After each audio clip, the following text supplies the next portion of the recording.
Railway अराजी पर गैर कानूनी तजावीज़ात और रेलवे अराजी की बंदरबांट जारी। Railway team one Lahore Abdul Rahman ने रेलवे अराजी को अपनी जाती जागीर समझ लिया।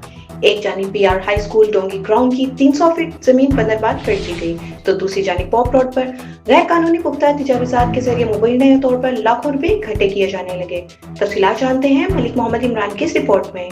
हाँ जी बिल्कुल, चंद रोज खबर निजी अखबार में एक रिपोर्ट शाये की गई जिसमें पीआर हाई स्कूल डोंगी ग्राउंड होप रोड की 300 फुट जगह डीन वन अब्दुल रहमान ने अपनी जाती जगह समझते हुए गैर कानूनी तौर पर मनपसंद अफराद को मुबैना तौर पर भारी रकम की इवज दे दी गई, जिस पर ताहाल अभी तक कोई कानूनी कार्रवाई अमल में ना लाई जा सकी।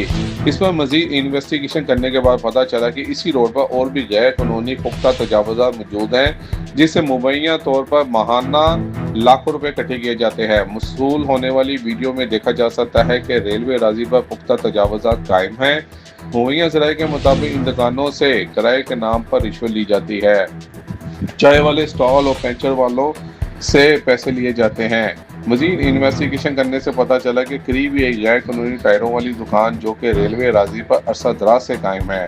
दुकान पर मौजूद दुकान का मालिक गैर नामी शख्स से पूछा गया कि रेलवे अराजी पर पुख्ता तजावुज़ात कायम करने के हवाले से रेलवे इंतजामिया ने अब तक आपके खिलाफ क्या कार्रवाई की है, तो उसने बताया कि जब रेलवे अफसर ने लास्ट टाइम कार्रवाई की तो रेलवे एहलकारों ने ही हमें स्टे ऑर्डर लेने का मशवरा दिया, जिसकी वजह से हम अरसा दराज से बैठे हुए हैं।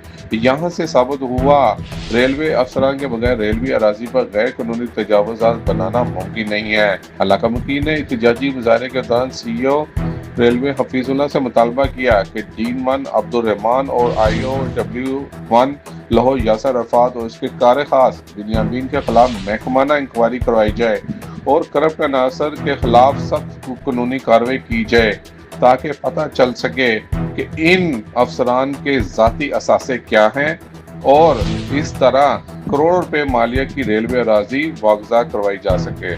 जी।